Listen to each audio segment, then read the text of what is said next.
Morning everyone.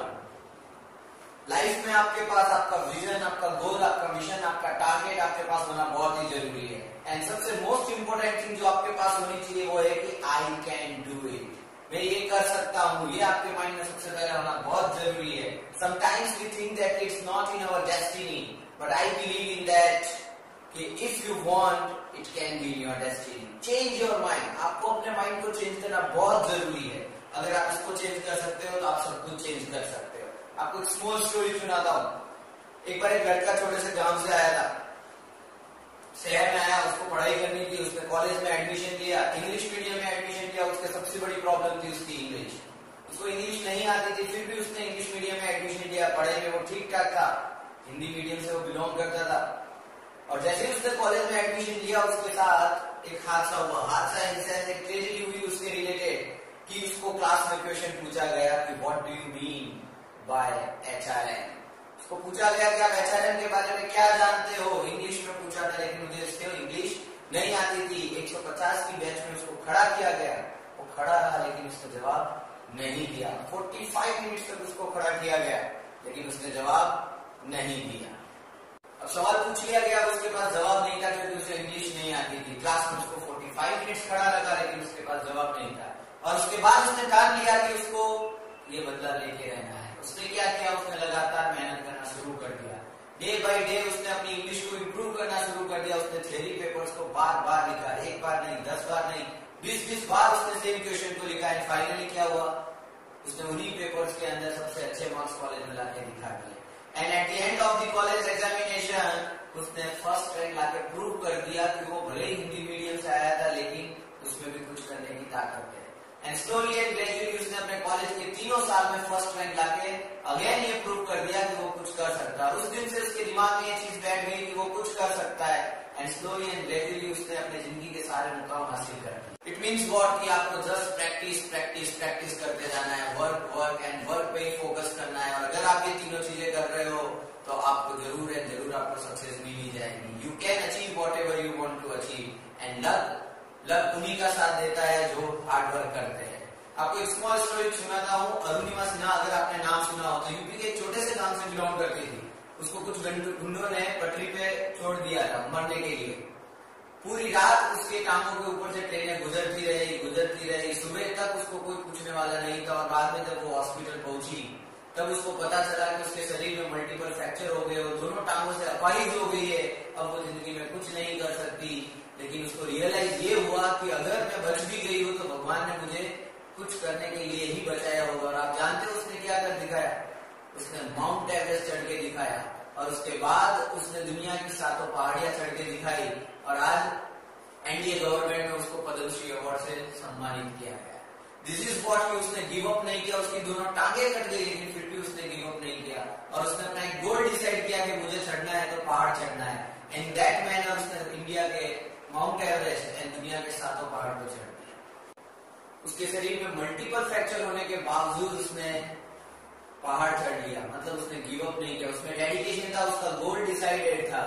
विकलांग होने के बावजूद उसने ये सारी चीजें हासिल कर दी। मतलब इंसान शरीर से विकलांग नहीं होता, मन से विकलांग होता है। और अगर वो मन से विकलांग हो गया तो हमेशा के लिए विकलांग हो गया। तो ये सब माइंड गेम है। आपको अपने माइंड से बहुत स्ट्रांग होना जरूरी है, क्योंकि माइंड ऐसी चीज है, it can break you, it can make you. You can become strongly mental और you can become mentally strong. You can have hopeless and और you can have an endless hope. You have to think about the difference of this. Okay, so अब next हम बात करते हैं like कि कई बार हमको लगता है कि परिस्थितियां बदलेगी। हम परिस्थितियां बदलने का ही इंतजार करते रहते हैं। तो एक डायलॉग याद आ रहा है उसके ऊपर कि मैं लगा रहा परिस्थितियां बदलने को यारो, मैं लगा रहा परिस्थितियां बदलने को यारो। जिस दिन मन स्थिति बदल गई, परिस्थिति खुद भी खुद बदल गई। So it's all about mental. And if you change your mentality, every situation, every scenario will be changed. आपको जस्ट एक एग्जांपल बता रहा हूँ कि जिद के बारे में जो बात कर रहे हैं हम, कि जिद, आपके पास जिद होनी जरूरी है। अगर आपके पास जिद है तो आपके पास एक मकसद है। लाइक आपको दशरथ मांझी का नाम पता होगा। उसने भी जिद ठान ली थी पहाड़ तोड़ने की, क्योंकि उस पहाड़ ने उसकी बीवी को मारा था। और 22 साल में 55 किलोमीटर का पहाड़ एक चैनी और हथौड़े से उसने तोड़ डाला था। उसने 22 सालों के अंदर 55 किलोमीटर लंबा पहाड़ सिर्फ एक चैनी और हथौड़े से तोड़ डाला, क्योंकि उस पर जिद थी कि मुझे ये करके दिखाना है। Simply if you don't help you to help yourself, nobody in the world can help you to help yourself. तो अगर आप अपनी मदद नहीं कर सकते तो दुनिया में कोई भी आपकी मदद नहीं कर सकता। तो कोई भी परिवर्तन लाना है, अगर आप कुछ भी करने की जरूरत है, अगर आपको इतिहास बनाना है तो आपको जिद होना जरूरी है। ये जिद ही है जो इतिहास बनाने में आपकी मदद कर सकती है। ठीक है, अगर परिवर्तन लाना है, चेंजेस लाना है, तो आपके पास एक गोल, एक डेडिकेशन, एक जिद होनी जरूरी है। दुनिया में कोई भी इंसान सक्सेसफुल तभी बनता है जब उसके पास कोई जिद होती है। इन रियल लाइफ हमको कई बार लगता है कि ये मेरी प्रॉब्लम है, मेरे पास इसके लिए सॉल्यूशंस नहीं है। मैथमेटिक्स में एक प्रॉब्लम होती है, एक सॉल्यूशन होता है, लेकिन इन रियल लाइफ अगर आपके पास एक प्रॉब्लम है तो देयर आर मेनी सॉल्यूशन। आप एक सॉल्यूशन अप्लाई करो, 2, 3, 4, 5, 50, 60, 100, 200, 1000 सॉल्यूशन मिलेगा मिलेगा मिलेगा, बट आप कभी गिव अप मत कीजिए। अगर आप गिव अप नहीं करते तो आपके पास सॉल्यूशन जरूर आएगा। एक और एग्जांपल मैं आपको बताता हूँ। आपने नवाजुद्दीन सिद्दीकी का नाम तो सुना ही होगा। क्या था वो? ना उसका कोई बैकग्राउंड पावरफुल था, नहीं वो कोई बड़े परिवार से बिलोंग करता था, लेकिन उसको एक्टर बनना था। और वो छोटी मोटी नौकरियां भी कर चुका था, पतंजलि बेच चुका था, बस के अंदर कंडक्टर का भी काम कर चुका था, शू पॉलिश के भी काम वो कर चुका था। वो बॉम्बे आया एक्टर बनने के ख्वाब से। बहुत मेहनत की उसने, बहुत मेहनत की, तब जाके उसको छोटे मोटे विलन के रोल मिलने लगे। कभी मार खाने का, कभी ये करने का, वो करने का। जब भी वो काम जाता था तो लोग उसको बोलते थे कि मतलब क्यों मार खा के आ गया। मतलब फिर भी उसने कभी हार नहीं मानी। उसको पता था कि उसको एक्टर बनना है, ये उसकी जिद थी कि जैसे भी करेगा वो एक्टर एक ना एक दिन पे बन के ही दिखाएगा। एंड फाइनली हमको भी पता है आज क्या सिचुएशन है।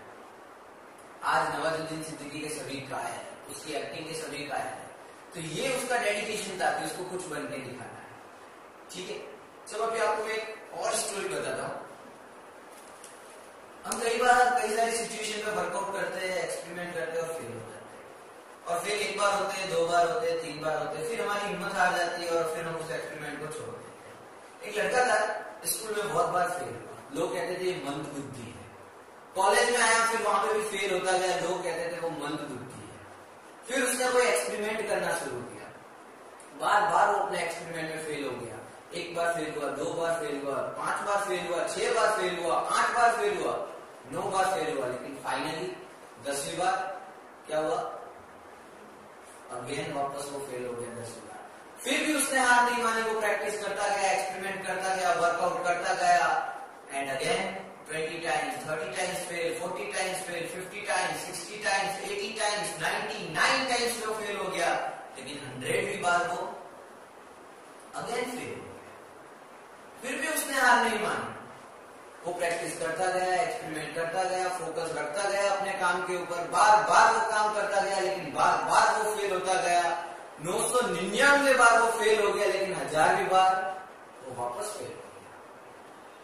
फिर उसने 2000 बार, 3000, 4000, 5000, 6000, 7000, 8000, 9000 बार काम किया, प्रैक्टिस की, एक्सपेरिमेंट किया, फिर भी वो फेल हो गया। 9999 बार उसने प्रैक्टिस की, फिर भी वो फेल हो गया।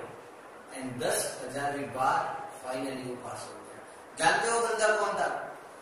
थॉमस एडिसन, जिसने बल्ब बनाया। जिसने बल्ब बनाया था थॉमस एडिसन ने। और जब उसको एक रिपोर्टर ने पूछा था कि आप में इतनी ताकत कहां से आती है फेल होने की, मतलब कहां से इतनी ताकत है इतने सारे फेलियर को झेलने की? उसने बोला फेल, मैं कहां फेल हुआ? तो रिपोर्टर बोला नहीं, आई हर्ड दैट कि you are failed many times in your life. बोले नहीं, मैं फेल नहीं हुआ, मुझे 9999 बार बल्ब बनाने के नए नए तरीकों का पता चला। सो ये आपके अंदर डेडिकेशन होना चाहिए, ये आपके अंदर वो पावर होना चाहिए कि आप अगर ठोकर भी खाओगे तो वापस खड़ा हो जाना है, गिरते जाओगे लेकिन खड़ा हो जाना, लेकिन हार नहीं माननी है। इसी तरह आप अपने पढ़ाई के ऊपर भी इसी तरह फोकस कर सकते हो। कोई भी चैप्टर, कोई भी टॉपिक अगर आपको नहीं आता है, बार बार प्रैक्टिस कीजिए, आपको जरूर आएगा। और अगर आप ये अपनी लाइफ के अंदर, not in study, in anywhere in your life, अगर आप ये सारी चीजें करते रहेंगे कि गिव अप नहीं देना है, कभी हार नहीं माननी है, कुछ भी हो जाए गोल हम बना के रखेंगे, देन व्हाट ऑब्वियस 110% सक्सेस आपके पास आएगी। और जिंदगी में एक जिद बना के रख लो कि मुझे ये करना है, कोई भी हालत में करना है, एंड फिर देखो सफलता आपके पास ना आए तो गारंटी 110%। आप कोई भी एग्जाम्पल उठा के देख लीजिए इस दुनिया का, किसी भी बंदे को उठा के देख लीजिए, अगर वो सक्सेसफुल है तो उसके पास कुछ जिद थी, उसके पास कुछ गोल था, उसके पास कुछ टारगेट थे। फिर आपको एक और छोटा सा एक एग्जांपल देता हूँ। प्रेम गणपति करके एक डोसा वाला था, चेन्नई से बॉम्बे आया था कि कुछ काम मिलेगा उसको, और वहां पे आके उसने एक चाय के होटल में काम करना शुरू कर दिया। लेकिन उसका जो सर्विस था, जो बात करने का तरीका था, बहुत जोरदार था, कस्टमर बहुत सेटिस्फाइड रहते थे उससे। तो चाय वाले का बिजनेस अचानक से बढ़ना शुरू हो गया उसके आने के बाद। जब चाय वाले ने ये देखा कि बिजनेस अच्छा खासा बढ़ रहा है उसकी वजह से, तो उसको एक ऑफर किया कि हम कहीं एक और जगह पे एक और चाय की लारी करते हैं जिसमें हम 50-50% पार्टनरशिप रखेंगे। तो वो राजी हो गया और उसने वहां पे चाय की लॉरी शुरू कर दी। बहुत अच्छा कामकाज चलने लगा। लेकिन उसके मालिक के मन में उसको धोखा देने का था। जैसे ही बिजनेस बढ़ना शुरू हो गया, उसके मालिक ने उसको धक्के मार के बाहर निकाल दिया, बोले जा तुझे कुछ भी नहीं मिलेगा। वो रात भर सड़कों पे यूं ही घूमता रहा, उसको कुछ समझ में नहीं आ रहा था, जेब में एक रुपया नहीं था, घर जाने के लिए वापस भी उसके पास पैसे नहीं थे। फिर कहीं से भी उसने कुछ अरेंज करके, दोस्त या कोई रिलेटिव्स की मदद से उसने कुछ पैसे इकट्ठे किए और उसने खुद की एक लॉरी साइकिल पे शुरू कर दी और साइकिल पे जा जाके उसने चाय बेचना शुरू कर दिया। लेकिन उसमें भी उसको फेलियर ही मिला और वो सक्सेस नहीं हुआ। एक दिन वो एक डोसा बनाने की लॉरी के पास खड़ा था और रोज वो वहां पे खड़ा होकर उसको देखता था कि डोसा कैसे बनाया जाता है। उसने कभी जिंदगी में डोसा नहीं बनाया था, लेकिन वो जस्ट ऑब्जर्व करता था कि हाउ टू मेक डोसा, और उस तरीके से उसने डोसा बनाने की प्रोसेस अपने दिमाग में फिट कर लिया। एंड फिर स्लोली एंड ग्रेजुअली कुछ और पैसे इकट्ठा करके उसने डोसा की लॉरी खोली। और यू डोंट बिलीव, वो डोसा बनाने वाला इतना सक्सेसफुल हो गया, इतना फेमस हो गया पूरे बॉम्बे के अंदर। स्लोली एंड ग्रेजुअली आज मुंबई के बहुत बड़े शॉपिंग मॉल के अंदर भी उसके डोसा के शॉप। वो एन्युअली 4-5 करोड़ रुपीज उसका टर्न आउट है। क्या था उसके पास? कुछ नहीं था, खाली हाथ आया था चेन्नई से बॉम्बे के लिए। बहुत सारी मुसीबतों का सामना करना पड़ा उसको, लेकिन जस्ट उसने ऑब्जर्व किया कि डोसा कैसे बनाया जाता है, और उस ऑब्जर्वेशन ने उसको कहां से कहां तक पहुंचा दिया। ऐसी बहुत सारी स्टोरीज है मोटिवेशनल हमारे पास, जो कांस्टेंट लेवल पे ग्रेजुअली मैं आपके साथ शेयर करता रहूंगा, आपको मोटिवेट करता रहूंगा। अगर आपको कोई भी इश्यू है, कोई भी प्रॉब्लम है, कोई भी अगर आपको कंसल्टिंग चाहिए, then feel free to contact me. Thank you. तेरी वो रफ्तार हो, रोके से भी तू ना रुके, हासिल कर ऐसा शिखर, पर्वत की भी नजरें उठे, आशाएं खिले दिल की, उम्मीदें हंसे दिल की, अब मुश्किल नहीं कुछ भी, नहीं कुछ भी, आशाएं आशाएं